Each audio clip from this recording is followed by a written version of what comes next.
എല്ലാവർക്കും ഇന്നത്തെ വീഡിയോയിലേക്ക് സ്വാഗതം. ഇന്ന് നമ്മൾ ചെറിയൊരു യാത്ര പോവുകയാണ്.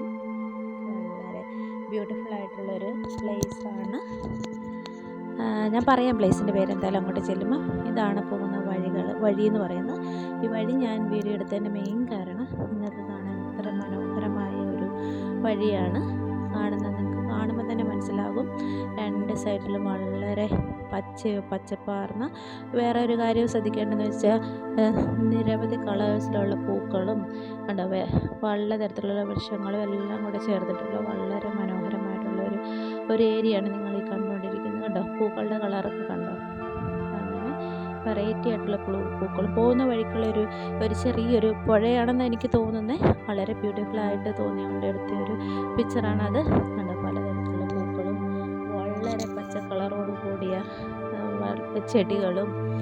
അതുപോലെ തന്നെ ഒരു ചെടികൾ ഇവരൊന്നും നശിപ്പിക്കത്തില്ല. അത്ര കെയർഫുള്ളായിട്ടാണ് അവർ നോക്കി വളർത്തുന്നത്.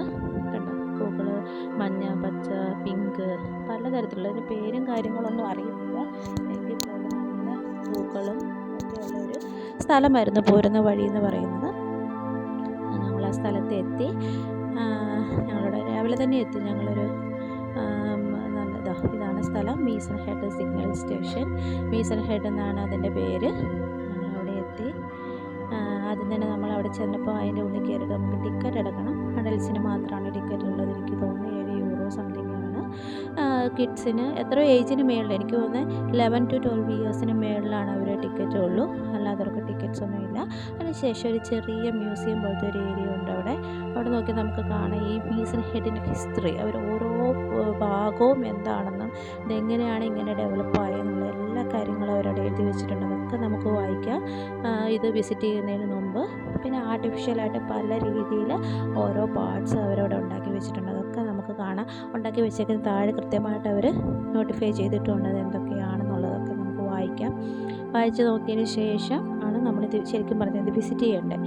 അതൊക്കെ അവിടെ വിശദമായിട്ട് എഴുതിയിട്ടുണ്ട്. അതൊക്കെ വായിച്ച് നോക്കിയതിന് ശേഷം നമ്മൾ ഇത് കാണാനായിട്ട് കുറേയൊക്കെ വായിച്ചു. കുറേ നല്ല ഏകദേശം എല്ലാ കാര്യങ്ങളും വായിച്ചു. എന്നിട്ടാണ് നമ്മൾ ഇത് വിസിറ്റ് ചെയ്യാനായിട്ട് താഴോട്ട് പോകുന്നത്.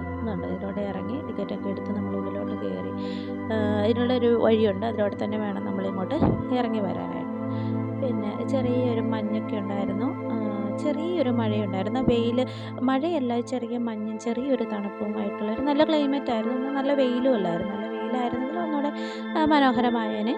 എന്നാലും നമുക്ക് പറ്റിയൊരു ക്ലൈമറ്റായിരുന്നു. അങ്ങനെ നമ്മൾ പതുക്കെ ഇവിടെ വന്നു. പതുക്കെ ഇങ്ങോട്ട് നടക്കുകയാണ്. നമ്മളതിൻ്റെ ഒരു സ്റ്റാർട്ടിങ്ങിലാണ്. അതിനുശേഷം നമ്മൾ അവിടെ ഒരു പാത, ഒരു നടപ്പാതയുണ്ട്. ആ നടപ്പാതകളുടെയൊക്കെ പ്രത്യേകത നമുക്ക് പ്രത്യേകം കാണാൻ പറ്റും. രണ്ട് സൈഡിലും നല്ല വ്യക്തമായ ബലമുള്ള കമ്പികൾ കൊണ്ടാണത് നിർമ്മിച്ചേക്കുന്നത്. കാരണം ഒരാൾക്ക് ഒരു അപകടങ്ങളോ കാര്യങ്ങളോ ഒന്നും വരാം. പ്രത്യേകിച്ച് കുട്ടികൾക്ക് നല്ല പ്രൊട്ടക്ഷനുള്ള രീതിയിലാണ് അവരത് നിർമ്മിച്ചേക്കുന്നത്. നമുക്കത് കാണാൻ പറ്റും. നമ്മളിപ്പോൾ ഈ പോകുന്നത് ഈ കടലിൻ്റെ ഏറ്റവും അടുത്തോട്ടാണ്. നമുക്ക് കടലിനെ അടുത്ത് നിന്ന് കാണാവുന്ന രീതിയിലോട്ടാണ് നമ്മൾ പോകുന്നത്. ആ പോകുന്ന വഴിയാണ് ഇപ്പോൾ കാണുന്നത്. കുട്ടികളൊക്കെ ഉണ്ട്, സ്റ്റോളറൊക്കെ നമുക്ക് തള്ളിക്കൊണ്ട് പോകാനുള്ള ഒരു സ്പേസ് അവിടെയുണ്ട്. അങ്ങനെ വേണമെങ്കിലും പോകാം, നടന്നു പോകാനും. നമുക്ക് ഓൺലി വാക്കിങ് അലവായിട്ടുള്ളൂ. വാക്ക് ചെയ്ത് തന്നെ പോകണം. വേറൊരു വേയിൽ നമുക്ക് അങ്ങോട്ട് എത്താൻ പറ്റത്തില്ല. പക്ഷെ എടുത്ത് പറയേണ്ട ഒരു കാര്യം, എത്രയോ പ്രൊട്ടക്ഷനിലാണ് അത് ഉണ്ടാക്കി വെച്ചിരിക്കുന്നത് എന്നുള്ളതാണ്. ഇതാണ് അതിൻ്റെ ഒരു മേളിൽ നോക്കുമ്പോൾ ഉള്ളൊരു വ്യൂ ആണ് നമ്മൾ കാണുന്നത്. നമ്മൾ കടലിൻ്റെ അടുത്തോട്ട് പോകണം. കുറച്ച് നടക്കാനുണ്ട് കേട്ടോ. എന്നാലും നമ്മളവിടെ ചെല്ലുമ്പോൾ കാണിച്ചു തരാം എത്ര മനോഹരമായിട്ടാണ് അത് കാണുന്നതെന്നുള്ളത്. അങ്ങനെ ഇതുണ്ട്, നമുക്ക് കാണാൻ പറ്റുന്നത് മേളിൽ നിന്ന് എടുത്താൽ കേട്ടോ. നമ്മളവിടെ അടുത്തെത്താൻ പോകുന്നേ ഉള്ളൂ. നമ്മൾ ജസ്റ്റ് അവിടെ നിന്ന് എടുത്താണ്. ഇതാണ് ഇവിടെ ഒരു സ്റ്റെപ്പുണ്ട്. സ്റ്റെപ്പ് ഇറങ്ങി താഴോട്ട്, ഇങ്ങനെ വളഞ്ഞ സ്റ്റെപ്പുകളുണ്ട്. സ്റ്റെപ്പ് ഇറങ്ങി താഴോട്ട് പോയാൽ നമ്മൾ കടലിൻ്റെ ഏറ്റവും അടുത്ത് നിന്ന് നമുക്ക് നന്നായിട്ട് കടലിനെ നമുക്ക് എൻജോയ് ചെയ്യാൻ പറ്റും. നല്ല കാറ്റും ചെറിയൊരു കാറ്റും വളരെ മനോഹരമായിട്ട് എൻജോയ് ചെയ്യാൻ പറ്റും. വളരെ എല്ലാ കുട്ടികൾക്കും ഇവിടെ ഇറങ്ങാനും പറ്റും. നല്ല പ്രൊട്ടക്ഷനാണ്. ഒരാൾ അങ്ങോട്ടും ഇങ്ങോട്ടും വീഴുമെന്നൊന്നും ഓർത്ത് പേടിക്കാനില്ല. അത്രയും പ്രൊട്ടക്ഷനോട് കൂടി അവിടെ ഇതാക്കിയേക്കുന്നത്. അങ്ങനെ നമ്മൾ അവിടെ നല്ലപോലെ എൻജോയ് ചെയ്ത് നമുക്കത് കണ്ട് ആസ്വദിക്കാനുള്ളൊരു സ്പേസ് ഉണ്ട്. ഇവിടുന്ന് മേളിൽ നോക്കുമ്പോൾ ഉള്ളൊരു വ്യൂ ആണ് കടലിൻ്റെ. നമുക്കങ്ങനെ ഓരോ പോയിന്റിലും ഇങ്ങനെ അവിടെ നിന്ന് നമുക്ക് ഫോട്ടോ എടുക്കാനും കാര്യങ്ങളൊക്കെ ഒരു സ്പേസ് കൂടെ കൊടുത്തിട്ടുണ്ട്. അത് ഏകദേശം ഇങ്ങനെ അത് എത്രമാത്രം നിങ്ങൾക്ക് ഈ വീഡിയോ കൂടെ മനസ്സിലാവുമെന്ന് എനിക്കറിയത്തില്ല. പക്ഷേ നമുക്ക് അത്രയും നന്നായിട്ട് എൻജോയ് ചെയ്യാൻ പറ്റിയൊരു സ്ഥലമായിരുന്നു. കാണാനും അതുപോലെ മനോഹരമായിരുന്നു. തിരമാലകളും നല്ല ക്ലിപ്സൊക്കെ ഉണ്ട് അതിൻ്റെ സൈഡിലായിട്ട്. അതൊക്കെ നമുക്ക് അവിടെ നിന്ന് കാണുമ്പോൾ കുറച്ചുകൂടെ വ്യക്തമായിട്ട് കാണാൻ പറ്റും. ഇതാണ് കണ്ടത്. പിള്ളേർക്കൊക്കെ ഇറങ്ങിപ്പോകാനും കൈ പിടിച്ചിറങ്ങാനും കയറാനൊക്കെയുള്ള സ്ഥലവും സൗകര്യവും ഒക്കെ അവർ പ്രൊവൈഡ് ചെയ്തിട്ടുണ്ട്. അതാണ് ക്ലിപ്സ് എന്ന് ഞാൻ പറഞ്ഞത്. ഇതൊക്കെ നമുക്ക് അടുത്ത് തന്നെ നിന്ന് കാണാൻ പറ്റുമെന്നുള്ളതാണ് ഏറ്റവും പ്യൂർ. പക്ഷേ അത്രയും പ്രൊട്ടക്ഷൻ ഉണ്ട്. അടുത്തെന്ന് വെച്ചാൽ നമ്മൾ ഒരിക്കലും വെള്ളത്തിനോട് അടുത്തല്ല.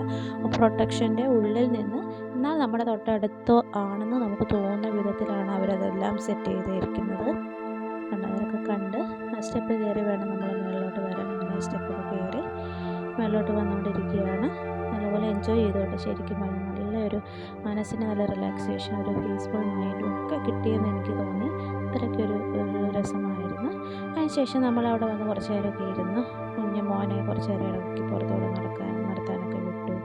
അവൻ കുറച്ച് നേരം അവിടെ നിന്ന് എൻജോയ് ചെയ്തു. കുറച്ച് വെള്ളമൊക്കെ കുടി കുറച്ച് നേരം ഞങ്ങൾ അവിടെ ഇരുന്നു. കാരണം അവിടെ നല്ലൊരു സുഖമുണ്ടായിരുന്നു. നല്ല അറ്റ്മോസ്ഫിയറും ചെറിയൊരു കാറ്റും അങ്ങനെയൊക്കെ ആയിട്ട് ഞങ്ങളവിടെ കുറച്ച് നേരം വർത്താനം പറഞ്ഞൊക്കെ ഇരുന്നു. അതുകൊണ്ട് അവിടെ നിന്ന് പതുക്കെ നടക്കുവാണ്. കുറച്ച് നേരം അങ്ങോട്ടും ഇങ്ങോട്ടും കൂടി നടിച്ച് നടക്കുമായിരുന്നു. ചെറിയൊരു തണുപ്പൊക്കെ ഉണ്ടായിരുന്നു. തലത്തൊപ്പിയൊക്കെ വെച്ച് കൊടുത്ത് കാരണം പനിയൊന്നും വരാതിരിക്കാനായിട്ട് അങ്ങനെയൊക്കെ വെച്ച് കൊടുത്തവനോടെ നടക്കുവാണ്. വെള്ളമൊക്കെ കുടിച്ച് ഞങ്ങളെല്ലാവരും അവിടെ ഒരു ഇരിക്കാനൊരു ചെറിയ സ്പേസും ഉണ്ടായിരുന്നു. നമ്മളവിടെ ഇരുന്ന് ചില വെള്ളമൊക്കെ കുടിച്ച് കുറച്ച് 2-3 ബിസ്ക്കറ്റൊക്കെ കഴിച്ചതിന് ശേഷമാണ് തിരിച്ച് പോകാനുള്ള തിരിച്ച് നടക്കുവാണ്. സ്റ്റോളർ എടുക്കേണ്ട കൊച്ചിനെ എടുക്കാമെന്ന് പറഞ്ഞിട്ട് എടുത്തു. പക്ഷേ എടുത്തു കഴിഞ്ഞപ്പോൾ കുത്തനെയുള്ളൊരു ഇറങ്ങുമ്പോൾ നമുക്കൊന്നും അറിയാൻ പറ്റിയിരുന്നില്ല. കയറുമ്പോൾ കുത്തനെയുള്ളൊരു കയറ്റമായതുകൊണ്ട് അതിൻ്റേതായ ബുദ്ധിമുട്ടുണ്ടായിരുന്നു. അവിടെ കുറച്ച് നേരം നിന്ന് മടുത്താണ് വരുന്നത്. എന്നിട്ട് കുറച്ച് നേരം ഇടയ്ക്ക് നിന്ന് അങ്ങനെയൊക്കെ അതൊക്കെ ഞങ്ങൾ എങ്ങനെയെങ്കിലുമൊക്കെ കയറി വരുന്നതാണ് നിങ്ങളീ കണ്ടുകൊണ്ടിരിക്കുന്നത്. അങ്ങനെ ഞങ്ങൾ മുകളിലെത്തി. നമ്മൾ ആ ഒരു സ്പേസ് കഴിഞ്ഞ് പിന്നെ അടുത്ത ഒരു വ്യൂ പോയിൻ്റ് ഉണ്ട്. അങ്ങോട്ടാണ് പോകുന്നതാണ് നിങ്ങൾ കാണുന്നത്. അങ്ങോട്ട് നടക്കുവാണ്. സൈഡെല്ലാം കടലാണ് കാണുന്നത്. കടലിൻ്റെ ഓരോരോ ഭാഗങ്ങളാണ്. അത് കൂടുതൽ എത്ര മഴയും വെയിലും എന്നുള്ളവർ എത്രയോ വിസിറ്റേഴ്സാണ് അവിടെ വരുന്നത്. എത്രയോ ആൾക്കാർ വന്ന് എൻജോയ് ചെയ്യുന്ന ഒരു ഏരിയ തന്നെയാണ്. നിറയെ വിസിറ്റേഴ്സുണ്ട്. നമ്മൾ മുഴുവൻ നമുക്ക് കാണാൻ പറ്റും. കുറേ ഏരിയ ഉണ്ട് നമുക്ക് നടക്കാൻ എന്നുള്ളതാണ് ഇതിനകത്ത് മെയിനായിട്ട് പറയേണ്ടത്. നടന്നാണ് വരുന്നത്. നമ്മുടെ നാട്ടിലൊക്കെ പോലെ വാഹനങ്ങളൊന്നുമില്ല. വാഹനങ്ങൾ പാർക്ക് ചെയ്യേണ്ടടുത്ത് പാർക്ക് ചെയ്തു. പിന്നെ ഫുള്ള് ഒരാൾക്കും അപകടം വരാത്ത രീതിയിൽ നടപ്പാതകളാണ് മുഴുവൻ ഉണ്ടായിരുന്നത്. നമ്മൾ നടന്ന് വേണം ഇതൊക്കെ എൻജോയ് ചെയ്യാനും കാണാനും. അത് കഴിഞ്ഞിട്ട് ഞങ്ങൾ കൊച്ചിനെ മേളിലാക്കിയാണ്. കൊച്ചിനെ എടുത്തുകൊണ്ട് പോകണ്ടല്ലോ എന്ന് ഓർത്തിട്ട് അവിടെ ഹസ്ബൻഡിൻ്റെ അടുത്താക്കിയിട്ട് ഞങ്ങൾ മീസൺ ബ്രിഡ്ജ്, അടുത്ത മെയിനായിട്ടുള്ള ഒരു ഏരിയയാണ് ഇവിടുത്തെ മീസൺ ബ്രിഡ്ജ്. അതാണ് മെയിനായിട്ട് ഇവിടെ കാണാനുള്ളത്. നമ്മൾ അങ്ങോട്ട് പോകുന്ന കാഴ്ചയാണ് നിങ്ങൾ കാണുന്നത്. അപ്പോൾ അതുപോലെ തന്നെ നമ്മൾ മുമ്പേ കണ്ടപോലെ തന്നെ വാക്ക് ചെയ്യാനുള്ള ഒരു ഏരിയ ഉണ്ട്. വളരെ കൃത്യമായിട്ട് പ്രൊട്ടക്റ്റ് ചെയ്ത രീതിയിൽ കമ്പി വലികൾ കൊണ്ട് കെട്ടി സെറ്റാക്കി വെച്ചിരിക്കുന്ന ഒരു ഏരിയ തന്നെയാണ് ഇത്. ഈ കാണുന്നത് നിങ്ങൾ ശരിക്കും പറഞ്ഞാൽ മേളിൽ നിന്നുള്ളൊരു വ്യൂ ആട്ടോ. ഏറ്റവും മേളിൽ നിന്നാൽ എങ്ങനെയാണ് താഴെ ഇരിക്കുന്നത് എന്നുള്ളൊരു വ്യൂ ആണ് കാണുന്നത്. അത് അവിടെ നിന്നൊരു വ്യൂ എടുത്താണ് നടന്നുകൊണ്ടിരിക്കുകയാണ് കേട്ടോ. അങ്ങോട്ട് നടക്കുകയാണ്. നമ്മൾ ഏകദേശം അവിടെ എത്തിക്കൊണ്ടിരിക്കുകയാണ്. മീസൺ ബ്രിഡ്ജ്, അതാണ് ഈ കാണുന്നതാണ് മീസൺ ബ്രിഡ്ജ് എന്ന് പറയുന്നത്. ഇതാണ് കൊച്ചിന് അന്നേരം അവൻ കളിക്കുന്ന എടുത്താണ് ഒരു വീഡിയോ ആയിട്ട് ഒരു ക്ലിപ്പിങ്സ് അതിനവിടെ നിന്ന് കളിച്ചുകൊണ്ടിരിക്കുകയാണ്. ഞങ്ങളങ്ങനെ മീസൺ ബ്രിഡ്ജിൻ്റെ അടുത്ത് എത്തുകയാണ്. എത്രയോ ആൾക്കാരാണ് അത് കാണാൻ വേണ്ടി വന്നത്. അതുപോലെ ആൾക്കാർ വന്നുകൊണ്ടിരിക്കും. പ്രായമുള്ളവരും പ്രായമില്ലാത്തവരും അങ്ങനെ എല്ലാവരും മീസൺ ബ്രിഡ്ജ് ഒരു ഏകദേശം ഒരു 100 മീറ്റർ ഉണ്ടെന്ന് എനിക്ക് പറയാൻ പറ്റും. മീസൺ ബ്രിഡ്ജ് വളരെ ഇവിടെ അവിടെ നിന്നുകൊണ്ട് താഴോട്ട് നോക്കുമ്പോൾ അടിപൊളിയായിട്ട് തോന്നുന്നുണ്ട്. ഭയങ്കര സൂപ്പറാണ്. എത്രമാത്രം പറയുന്നത് പക്ഷേ പോയി എക്സ്പ്ലോർ ചെയ്യുന്നൊരു ഇതെന്ന് പറയുന്നത് ഇങ്ങനെ വീഡിയോയിൽ അത്രയും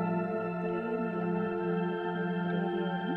അതായത് ഈ ബ്രിഡ്ജിൻ്റെ മേലാണ് താഴോട്ട് ബ്രിഡ്ജ് കഴിഞ്ഞ് അങ്ങ് നടക്കുകയാണ്. 100 മീറ്ററുള്ള ഒരു ബ്രിഡ്ജ് അതിനുശേഷം നമ്മളങ്ങ് നടന്നാൽ ഒരു 9 സ്റ്റെപ്പ് കയറി എങ്ങനെ സ്റ്റെപ്പ് മാത്രമേ ഉള്ളൂ. അതിന് വേറെ വാക്കിംഗ് ഏരിയ ഒന്നുമില്ല. സ്റ്റെപ്പ് കയറി കടൽ മുഴുവൻ കാണുന്ന ഒരു വ്യൂ പോയിൻ്റ് ഉണ്ട്. അതാണ് അതിൻ്റെ ഏറ്റവും ബ്യൂട്ടിഫുൾ ആയിട്ടുള്ള ഒരു സംഭവം എനിക്ക് പറയാൻ പറ്റും. അത് നമ്മൾ മിസ് ബിറ്റ്വീൻ ഹോം എടുത്ത ഓരോ ക്ലിപ്പിങ്സാണ് എൻ്റെ താഴെയായിട്ട് വെച്ചിരിക്കുന്നത്. ഇതൊക്കെയാണ് നമ്മൾ ആ ഓരോ ഏരിയയിൽ നിന്ന് കാണുന്ന ഓരോ വ്യൂ എങ്ങനെയാണുള്ളത്. നമ്മളിപ്പം ബ്രിഡ്ജിൻ്റെ മേളിലാണുള്ളത്. അതിൻ്റെ മേളിൽ നിന്ന് നിങ്ങളിങ്ങനെ കാണുന്നുള്ളതാണ് ഇപ്പോൾ ഈ കാണുന്നത്. നമ്മളവിടെ കുറേ നേരം നിന്ന് കേട്ടോ. അത്രയ്ക്ക് നമുക്കൊരു കാണാനും അവിടെ നിൽക്കാനും നമുക്കവിടുന്ന് പോരാനേ തോന്നിയിട്ടില്ലായിരുന്നു. നല്ല നല്ല മനോഹരമായിട്ട് എൻജോയ് ചെയ്യാൻ പറ്റുന്ന ഒരു സ്ഥലമായിരുന്നു. അതിനൊക്കെ ശേഷം ഞങ്ങൾ പതുക്കെ തിരിച്ച് നടക്കുകയാണ്. തിരിച്ച് എല്ലാം കണ്ട് എല്ലാം കയറി അതിൻ്റെ മേളിലൊക്കെ പോയി കണ്ടിട്ട് തിരിച്ചിങ്ങനെ വരികയാണ്. തിരിച്ച് പതുക്കെ മടുത്തു. എല്ലാവരും 99 സ്റ്റെപ്പൊക്കെ കയറിയതിന് ക്ഷീണം എല്ലാവരും മുഖത്തുണ്ട്. തിരിച്ച് വരുമ്പോൾ നമുക്ക് വേണമെങ്കിൽ നമ്മൾ ഇറങ്ങി പോയ വഴിയെ കൂടെ തന്നെ ഇങ്ങ് വരാം. ഇല്ലെങ്കിൽ ഇതുപോലൊരു ചെറിയ സ്റ്റെപ്പുണ്ട്. സ്റ്റെപ്പ് കയറിയിട്ടും സ്റ്റെപ്പ് കയറാൻ പറ്റുന്നവരാണ് അതാണ് വേഗം എളുപ്പത്തിലെത്തുന്നത്. മറ്റേതാകുമ്പം കുറച്ച് പൊളിഞ്ഞ് കിടക്കുന്ന സ്ഥലമായതുകൊണ്ട് നമ്മൾ അത്ര നടക്കണം. ഇതാകുമ്പോൾ എനിക്ക് തോന്നുന്നു ഒരു 10, 20, 22 സ്റ്റെപ്പ് കയറിയാൽ നമ്മൾ ഉദ്ദേശിച്ച സ്ഥലത്തെത്തി. മറ്റേതാകുമ്പോൾ കുറേ അങ്ങ് നടക്കാനുണ്ട്. സ്റ്റെപ്പ് കയറാൻ വയ്യാത്ത പ്രായമായ ആൾക്കാർക്കൊക്കെയാണ് നടന്നു പോകാനുള്ള ഏരിയ ഉണ്ട്. നമ്മൾ വന്ന വഴിയെ കൂടെ തന്നെ തിരിച്ചു പോകാം കേട്ടോ. അത് നമ്മുടെ ഇഷ്ടം പോലെ എന്ത് വേണമെങ്കിലും ചെയ്യാം. അതായത് നമ്മൾ സ്റ്റെപ്പൊക്കെ കയറി മേളിലെത്തി. കണ്ടോ കടലിനെ കണ്ടോ എത്ര മനോഹരമാണെന്ന്. കടലിലെ തിരമാലകളും കാര്യങ്ങളും അങ്ങനെ ഞങ്ങൾ പതുക്കെ അതൊക്കെ കണ്ട് അവിടുന്ന് തിരിച്ചിങ്ങോട്ട് പോരുവാണ്. പോരുമ്പോൾ കണ്ട നല്ല കാർമേഘങ്ങൾ, ചെറിയൊരു കോടമഞ്ഞൊക്കെ ആയിട്ട് നല്ല അന്തരീക്ഷമായിരുന്നു. ഞങ്ങളിങ്ങനെ പോകുന്നു പതുക്കെ ഇങ്ങനെ പോയിക്കൊണ്ട് പോരാൻ തോന്നിയിട്ടേ ഇല്ല. പക്ഷെ ഞങ്ങൾ പോരാതിരിക്കാൻ പറ്റത്തില്ലല്ലോ. പിന്നെ ഞങ്ങൾ ഫുഡൊക്കെ പാക്ക് ചെയ്താണ് വന്നത്. ഇവിടെ നമുക്ക് ഫുഡ് കിട്ടാൻ ഭയങ്കര ബുദ്ധിമുട്ടാണ്. കാരണം ഇവിടുത്തെ ഫുഡ് നമുക്ക് അങ്ങനെ അത്രയൊരു ഇഷ്ടമില്ലാത്തതുകൊണ്ട് വീട്ടിൽ നിന്ന് ഫുഡൊക്കെ ഉണ്ടാക്കിക്കൊണ്ട് വന്നു. ഞങ്ങൾ സൈഡിലിങ്ങനെ പാർക്ക് ചെയ്ത് നല്ല എൻജോയ് ചെയ്ത് ഫുഡൊക്കെ കഴിച്ച് വീണ്ടും ഞങ്ങൾ തിരിച്ചിങ്ങോട്ട് പോരുവാണ്. അതൊക്കെ കാണാമല്ലോ. ഞങ്ങൾ പോന്നുകൊണ്ടിരിക്കുകയാണ്. അങ്ങനെ എല്ലാവരോടും എനിക്ക് റിക്വസ്റ്റ് ഉള്ളൂ, പറ്റുന്ന ആൾക്കാരായിട്ടുള്ള എല്ലാവരും ഇവിടെ ഒന്ന് വിസിറ്റ് ചെയ്യണം. അത്രയും ബ്യൂട്ടിഫുൾ ആയിട്ടുള്ളൊരു സ്ഥലമാണ് മീസൺ ഹെഡ്. എല്ലാവരും വന്ന് കാണണം. എൻജോയ് ചെയ്യാൻ പറ്റും എല്ലാവർക്കും. ഇതാണ് ഞങ്ങളുടെ ഇന്നത്തെ വീഡിയോ. Thank you.